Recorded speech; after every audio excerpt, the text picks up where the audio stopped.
All right, so what we're going to go through today, so as far as what's going on this afternoon and this evening, we have a cold front that's going to move through the area later today and into Friday, and out ahead of that, we're expecting some scattered showers and some storms, and that'll be this afternoon, evening, and into tomorrow as well. So we could see some isolated strong to severe storms with this system moving through, so we'll discuss that at a later slide.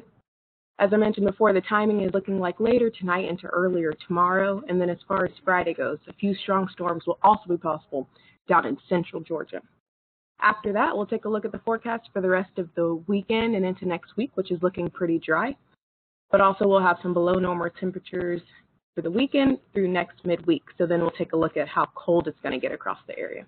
After that, chances for rain look like they could return midweek, but it might be a little bit later than that. So first, we'll take a look at some of the current conditions across the area. The left map shows a big surface plot of the United States. As you can see, that big system in the center is the system that we're looking at now. And if you see further to the south, there's a cold front that's tracking towards the east, approaching our area. So that's what we're looking at for later this evening. On the right-hand side, we've got 1230 temperatures. It's warming up pretty good across the area so far. Temperatures around the metro area in the upper 60s, getting into the lower 70s further south, and the 50s and 60s across the north. So I'll let the radar loop load, but this is just showing the line of showers and thunderstorms that we're expecting to approach our area later on today. As you can see here, they're expected to continue to progress towards our area. So now we'll discuss the severe threat for tonight. So this is a graphic that we've got up on social media and on our webpage, and it shows the Storm Prediction Center has outlooked northwestern Georgia in a slight risk as well as a marginal risk. So like I was saying before, we're expecting that cold front to move into northwestern Georgia, and out ahead of that front is when we're expecting that we could see some scattered showers and thunderstorms, and that's what we're looking at for the potential for severe weather. So later on, pretty much late this evening, we're looking at as early as 6 p.m. or so to get some of those scattered showers and storms across the area. But the most likely time for stronger thunderstorms would be later on tonight around 9 p.m. until about 2 a.m. So pretty much in the overnight hours. So northwest Georgia is kind of the main area that we're looking at now.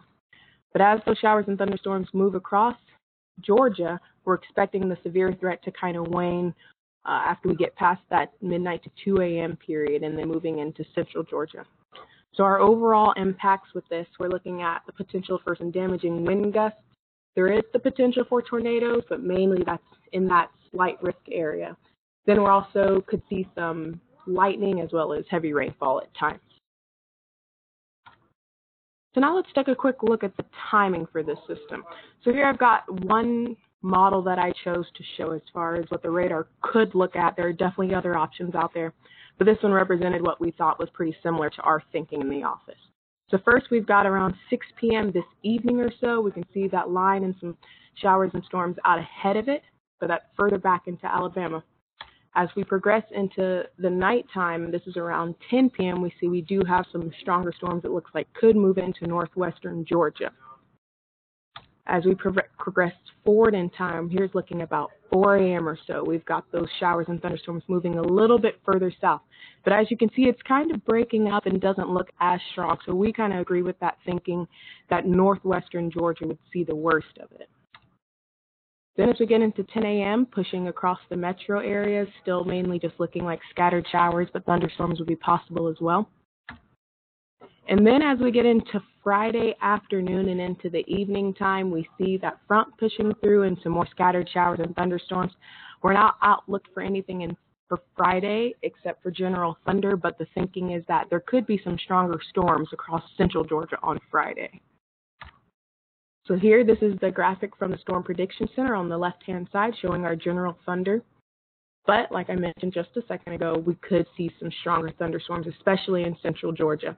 And the main hazard there looks like it would be just gusty winds. So now we'll take a look at the rainfall for this system moving through. As far as today, late tonight into early tomorrow goes, it looks like we're outlooked for about an inch or so, maybe a little bit higher across the northeast mountains, but that especially across the north and northwestern Georgia.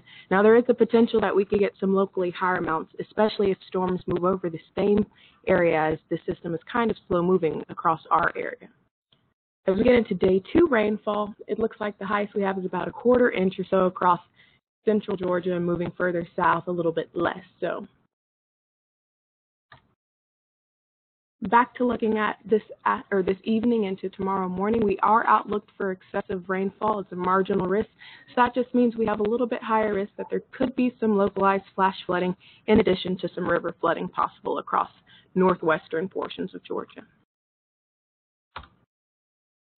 So now let's take a look at the temperature trends. So once this system passes through, we'll get some cooler temperatures in behind it. First, just want to take a look across northern Georgia. So this is looking at Blairsville, a 5-day high and lows. So they should be high pretty good for today and tomorrow, but as we get into the weekend, you can see these lows dip down into the mid to lower 30s. So people across northern Georgia might want to be on the lookout for if we need to issue anything as far as freeze warnings like that. We take a little bit look further south. Here we've got Rome. This is looking at high and low temperatures. The highs are across the top, the lows are across the bottom, and these 2 dashed lines represent the normal high and the normal low. So I mentioned we'll have below normal temperatures as we get into the weekend and further out, and you can see that here. We've got highs pretty much in the 50s getting to 60 in Rome and lows in the 30s. Stepping a little further south, looking at Atlanta, that same trend continues.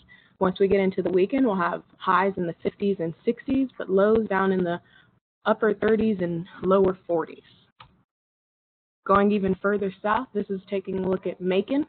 Got warm temperatures today, but then the below average trend will continue with temperatures looking at the beginning of the week dipping down into the 30s as well. So we'll be keeping an eye, especially on North Georgia, for just how cold those temperatures get. So for those interested in fire weather, here we've got the minimum relative humidity values and max wind gusts for today. Overall, the lowest values look to be in east central Georgia, around 50 or so for today. With some elevated winds across the area, you might already be seeing a good bit of gustiness out there now. As we move into Friday, the relative humidity bottoms out around 40 to 50% across the area as well, but winds are a little bit calmer except for down in central Georgia.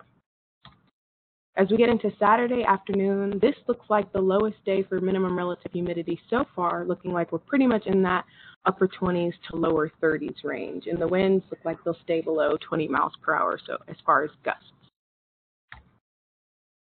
So quick hit on the drought summary. Overall, the last week's graph is on the right-hand side. We just had that small area of abnormally dry, but that is expanded for portions of east central Georgia. So this is the area we're looking at now that has increasing dryness. So now, just a quick summary. We are looking at a cold front that is expected to move through the area late tonight into tomorrow, and then across central Georgia for Friday. We are expecting scattered showers and thunderstorms out ahead of that line, as long as within the line as it moves through the area. We could see some isolated strong to severe storms, especially in northwestern Georgia, where that marginal and slight risk exists. And as I said before, our threats are damaging wind gusts, hail is possible, and tornadoes may be possible as well. But that threat exists mainly late in the overnight hours today, around 8 or 9 tonight until around 2 a.m. around that time tomorrow morning. And then as the threat shifts further south into central Georgia for Friday, we could see some stronger storms then as well. But after that, we're looking like a pretty dry forecast for the weekend and getting into the beginning of next week. And then we have below normal temperatures that are going to filter in. We're going to have some cooler temperatures, especially across the mountains and portions of northern Georgia. So we'll be keeping an eye on that. And it looks like Sunday might be the coldest morning area-wide, but the freezing temperatures are pretty much confined to northern Georgia. And then after that, chances for rain look like they return midweek to maybe late week or so. And with that, I'll open up with any questions.